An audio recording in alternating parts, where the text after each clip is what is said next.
बच्चों, मैं मोहम्मद साजिद, व्याख्याता Hindi, Oracle public school Dhamtari. आज आप लोगों के लिए कोरोना वायरस से संबंधित निबंध लेकर आया हूँ, है ना। ये कोरोना वायरस एक व्यापक वायरस है जो वर्तमान समय में एक बहुत समस्या बनकर आ गई है। आप लोगों को ऐसा देखने को मिला, है ना, और ये महत्वपूर्ण निबंध के रूप में बोर्ड की परीक्षाओं में आ सकता है। तो इस पर आज हम प्रकाश डालने का प्रयास करेंगे और आप लोगों से बहुत अच्छे तरीके से उसे समझने का प्रयास करेंगे और अपनी कॉपी में नोट्स करेंगे।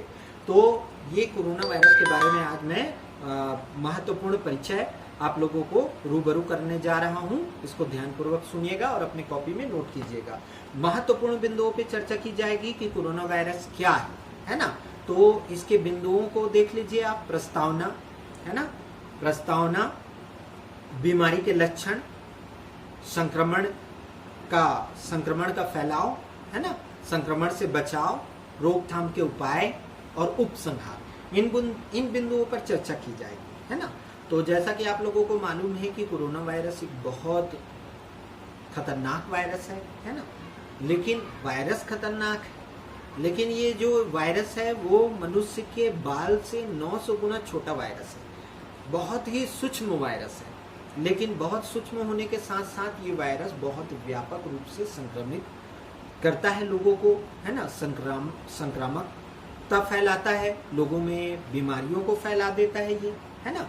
इसलिए इस वायरस का व्यापक असर लोगों पर पड़ रहा है। जैसे कि आप लोगों को ज्ञात है कि इस वायरस के कारण बहुत सारी समस्याएं उत्पन्न हुई हैं। तो इसकी बीमारी के लक्षण क्या है ना। तो किसी को वायरस है, इसे हम कैसे पहचान सकते हैं। तो वायरस, इस वायरस से संबंधित जो रोगी हैं वो रोगी या तो सर्दी या खांसी या बुखार या सिर दर्द, इन सारे रोगों से रोग क्या है, लक्षण है।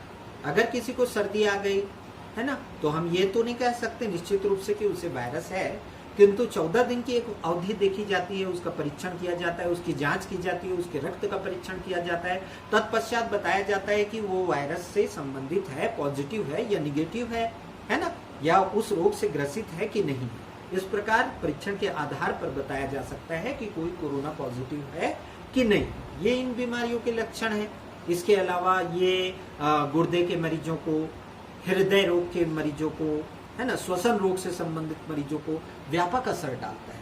और इन बीमारियों से अगर कोई ग्रसित है और वो व्यक्ति उस संक्रमण से संक्रमित होता है, इस वायरस से संक्रमित होता है, तो उसकी मृत्यु भी हो सकती है। ये इन बीमारियों के लक्षण है।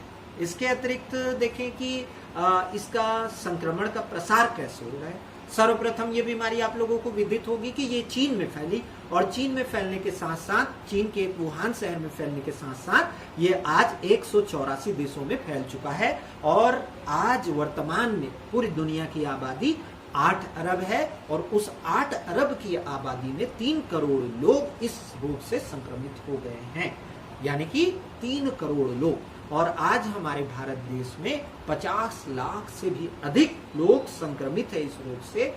शासन बहुत प्रयास कर रहा है, जागरूकता के कार्यक्रम चला रहे हैं, राज्य स्तर पर, केंद्र स्तर पर प्रयास किए जा रहे हैं इस बीमारी के रोकथाम के लिए। तो ये इस प्रकार इसका प्रसार हो रहा है।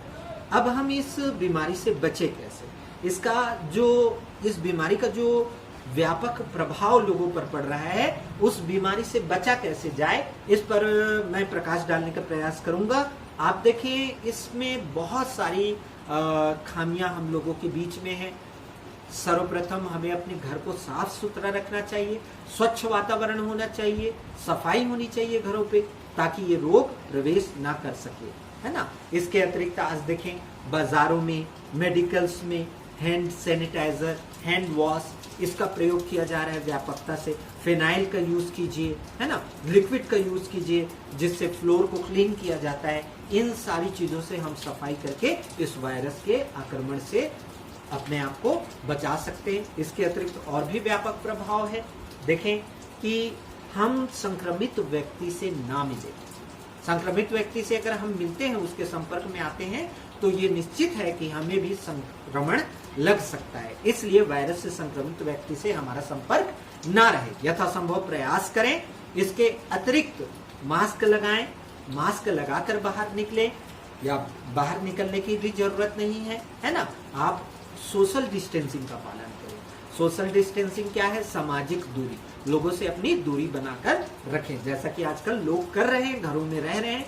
लॉकडाउन किया जा चुका है घरों को, है ना, पूरे शहर को लॉकडाउन किया जा चुका है। लोग अपने घरों में निवासरत हैं, लोग अपने घर में जीवन जी रहे हैं, मजबूर हैं, है ना, ताकि इस वायरस के प्रकोप से बच सके। इसके अतिरिक्त मास्क पहनने का भी तरीका है। मास्क ऐसा पहने कि आपका मुंह, नाक अच्छी तरह से क्या हो, ढका हो, उसमें कोई दूषित वायु का प्रवेश ना हो, किसी भी प्रकार के कीटाणु का प्रवेश ना हो। और जब आप मास्क उतारते हैं तो मास्क उतारते समय मास्क के इलास्टिक को खींचकर उतारना है, ना कि मास्क को हाथ लगाकर उतारना है। इससे वायरस का जो संक्रमण है आपके हाथ में जा सकता है। और जैसे ही आप उस मास्क को उतारते हैं वैसे ही उसे आप डेटॉल या कोई भी अच्छे से साबुन से, है ना, उसे धो लें, जिससे वो मास्क आपका क्या हो जाए, कीटाणु हो जाए। इस प्रकार की अगर हम सावधानियां बरतें तो इस वायरस के संक्रमण से हम क्या हो सकते हैं, बच सकते हैं। सोशल डिस्टेंसिंग का पालन करके, है ना, घरों की साफ सफाई रखे, मास्क पहन के और एक दूसरे से दूरी बना के हम इन वायरस के प्रकोप से बच सकते हैं। ये इसका रोकथाम का उपाय है ना। आप लोगों ने देखा है ना कि सारे स्कूल कॉलेज बंद हो चुके हैं, महाविद्यालय के विद्यार्थी अपने घरों में बैठ के पेपर दिला रहे हैं, मजबूर हैं सब, है ना, मजबूरी के बस ऐसा किया जा रहा है। अन्यथा कोई भी ऐसा इंसान नहीं होगा जो अपनी परीक्षा को छोड़ दे, अपने व्यापार को छोड़ दे, अपने व्यवसाय को छोड़ दे। इसने सारे मानव जीवन को इसने प्रभावित किया है। आर्थिक, सामाजिक और सांस्कृतिक रूप से इस वायरस ने हमारे जीवन पर आक्रमण कर दिया है। लोगों का अनुमान है, वैश्विक अनुमान है कि 2 से 3 साल हमें लग जाएंगे हमारी आर्थिक मंदी को, पूरी दुनिया की आर्थिक मंदी को दूर होते हुए और विश्व को आर्थिक रूप में सशक्त होते हुए 2 से 3 वर्ष हो जाएंगे। तो आप सोच सकते हैं कि यह भयावह कल्पना है कि इस वायरस ने कितने लोगों के जीवन को अस्त व्यस्त कर दिया है ना। और अंत में उपसंहार के साथ इतना ही कहना चाहूंगा कि बहुत सारे वायरस हमारे इस दुनिया में आए, उसका सामना हमने बहुत अच्छे से किया। जैसे आप लोगों ने सुना होगा 2002-2003 में सार्स नामक एक वायरस आया था, जो लोगों को श्वसन से संबंधित बीमारियों से ग्रस्त करके लोगों की मृत्यु उससे हो जाती थी। शुरुआत में 700 लोगों की मृत्यु उस वायरस से हुई, किंतु उस वायरस ने सारी दुनिया को प्रभावित किया और हजारों लोगों की मृत्यु हो चुकी। मैंने एक आंकड़ा बताया कि 8 अरब में 3 करोड़ लोग अभी इस वायरस से ग्रसित हैं और हमारे देश भारत में 50 लाख से भी अधिक लोग इस वायरस से ग्रसित हो चुके हैं।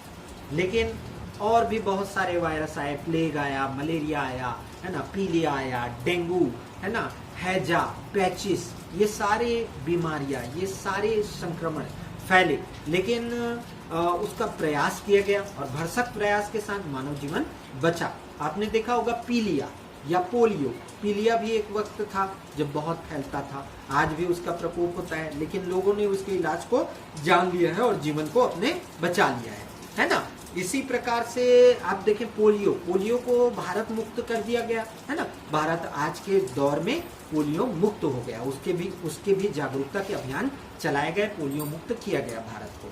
और देखें, हम भी अगर जागरूकता फैलाएं, बहुत अच्छे से रहें, है ना, और अच्छे से पालन करें तो इस वायरस से हम भी निपट सकते हैं, इस वायरस से हम भी बच सकते हैं। मैं अंत केवल इतना कहना चाहूंगा इस उपसंहार के साथ कि शाखें अगर रही तो पत्ते भी आएंगे, ये दिन अगर बुरे हैं तो अच्छे दिन भी आएंगे, है ना। इसलिए हमें निराशा नहीं रखनी है, आशा का संचार बनाए रखना है। एक न एक दिन ये वायरस हमारे देश से और इस संसार से मुक्त हो जाएगा। अब मैं आशा करता हूँ कि आप लोग मेरी बात को अच्छे से समझे होंगे और एक अच्छा नोट्स बनाएंगे। नमस्कार, धन्यवाद।